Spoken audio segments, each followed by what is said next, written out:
नमो नमः छात्रों। आज विद्यालय से मैं निधि श्रीवास्तव एक बार फिर से संस्कृत की इस कक्षा में यूपी बोर्ड के कक्षा 10वीं के छात्रों का हार्दिक स्वागत करती हूँ।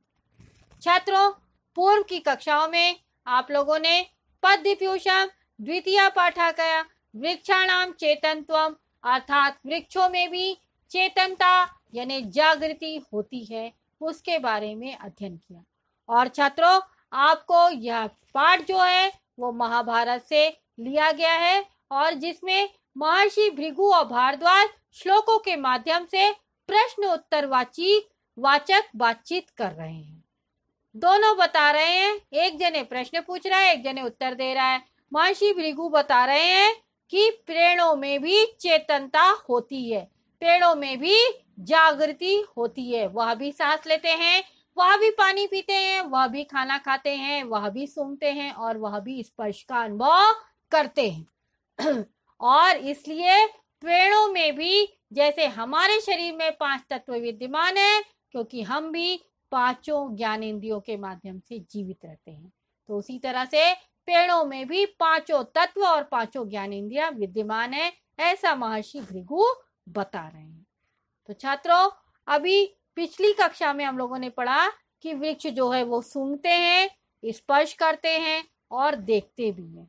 अब आज की इस कक्षा में हम आपको बताते हैं, उसको क्या बताते हैं उसको जानने के लिए आइए देखते हैं क्लास 10 संस्कृत पद्यपूषम का द्वितीय पाठा वृक्षाणाम चेतनत्वम का 6ठम भागा।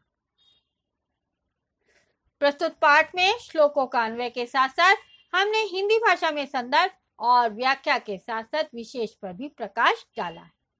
तो छात्रों, श्लोक नंबर 15 देखिए।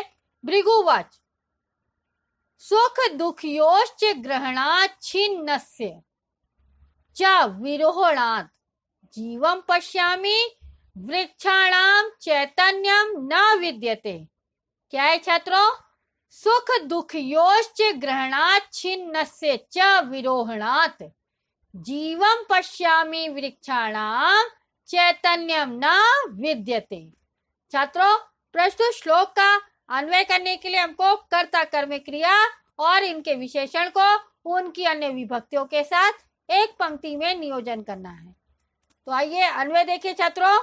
सुख दुखयो ग्रहणात् छिन्नस्य विरोहणात् च वृक्षाणाम जीवं पश्यामि तेषाम अचैतन्यम न विद्यते। ना छात्रों, प्रस्तुत श्लोक का संदर्भ देखिए कि प्रस्तुत श्लोक महाभारत से संग्रहित संस्कृत साहित्य के पद्यपूषम के वृक्षाणाम चेतनत्वम शीर्षक से लिया गया है। इस अवतरण में कहा गया है कि अन्य प्राणियों की तरह वृक्ष में भी सुख एवं दुख का अनुभव करते हैं, उनमें भी चेतनता होती है, ऐसा महर्षि भृगु जी कहते हैं। महर्षि भृगु क्या बता रहे हैं कि वृक्ष जो है हमारे समान सुख और दुख का भी अनुभव करते हैं और उनमें भी चेतनता जागृति होती है। तो आइए देखते हैं। सुख दुखियो ग्रहणात् छिन्नस्य विरोहणात् च वृक्षाणाम जीवं पश्यामि। क्या कह रहे हैं कि सुख दुखियो ग्रहणात् यानी वृक्षों के सुख और दुख का अनुमान, ग्रहणात् का यहाँ मीनिंग लेंगे अनुमान से, तो सुख दुख के अनुमान करने से और छिन्नस्य विरोहणात्, छिन्नस्य यानी कटे हुए से, तो कटे हुए विरोहणात् यानी अंकुर के आने से, चा यानी और वृक्षाणाम जीवम पश्यामि यानी मैं जो है वो वृक्षों में जीव देखता हूँ। क्यों?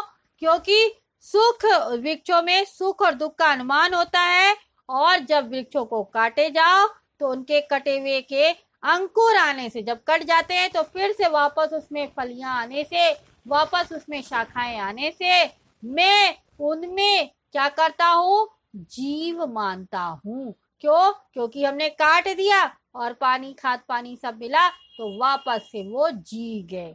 तो इसलिए वृक्षों में भी मैं प्राण मानता हूँ, चेतनता मानता हूँ और मैं कहता हूँ कि यहाँ पर वृक्ष जो है वो जड़ नहीं है, चेतन है, ऐसा महर्षि भृगु कहते हैं।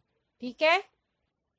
तो महर्षि भृगु क्या कह रहे हैं कि वृक्षों के सुख और दुख का अनुमान करने से, जब कटे हुए के अंकुर आने से, मतलब कटे हुए के अंकुर आना यानी वृक्षों को काट देने के बाद उसमें फिर से फलियां आने, फिर से पत्ते आने, फिर से तने आने से मैं उनमें जीव देखता हूँ। उनमें निर्जीवता नहीं है। अगर निर्जीव हो जाए तो काट दिया तो मर गए खत्म, ठीक है। परंतु या तो काटने के बाद फिर से पानी पाने पे फिर से अमर हो जाते हैं, फिर से जी जाते हैं।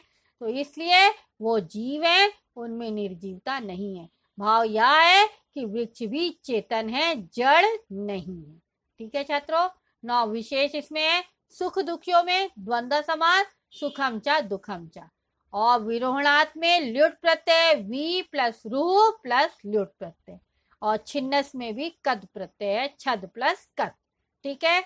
9 छात्रों, श्लोक नंबर 16। तेन तज्जल मादत्तम जरयत्यग्नि मारुतौ आहार परिणामाच्च स्नेहो वृद्धिश्च जायते।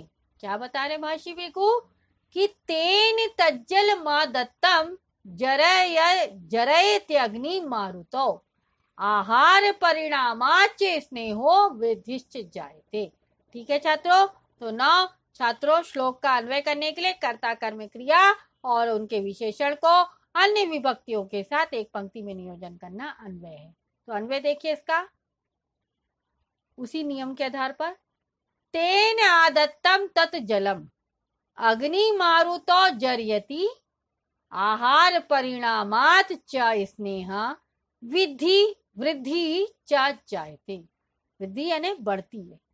तो संदर्भ देखिए कि प्रस्तुत श्लोक में महाभारत से संग्रहित संस्कृत साहित्य के पद्य पीयूषम के वृक्षाणाम चेतनत्वम शीर्षक से लिया गया है।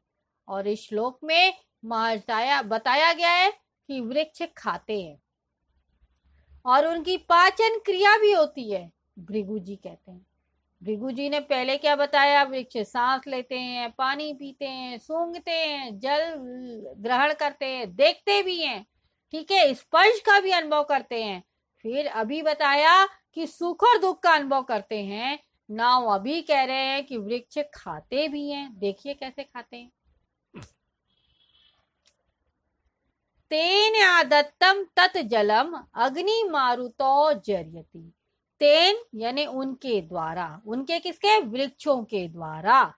आदत्तम यानी ग्रहण करना, तत् यानी किए गए, उस, तत् यानी उस, जलम यानी जल को, अग्नि मारुतो यानी वायु और अग्नि, जर्यति यानी पकाते हैं, और जर्यति यानी पकाते हैं यानी पचाते हैं, पचाते हैं।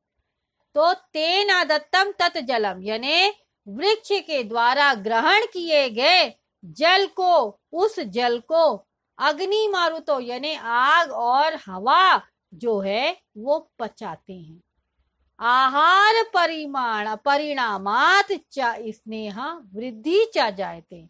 और च यानी और, आहार यानी आहार के, परिणामात् यानी पचने से, चिकनापन, ठीक है, वृद्धि और बढ़ता है, वृद्धि यानी बढ़ता है।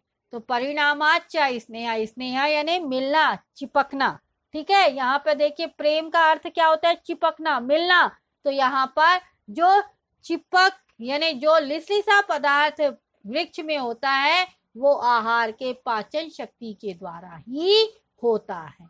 तो इसलिए महर्षि भृगु कितनी गूढ़ बात बता रहे हैं, छिपी हुई बात बता रहे हैं कि वृक्ष जो है, जो उस पिए हुए जल को ग्रहण करते हैं तो अग्नि और वायु के द्वारा ही उसको पचाते हैं, और आहार के पचने से उस वृक्ष में चिकनापन और बढ़ता जाता है। जैसे जैसे वो पचते जाता है वृक्ष में चिकनाहट आती जाती है।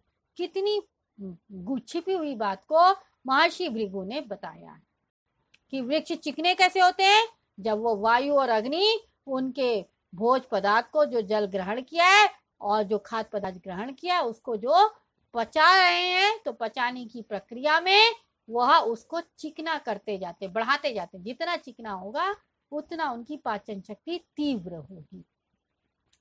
नौ छात्रों, व्याख्या देख लीजिए कि वृक्ष के द्वारा ग्रहण किए गए उस जल को अग्नि और वायु पचाते हैं और आहार के पचने से वृक्ष में चिकनापन और बढ़ता ही जाता है।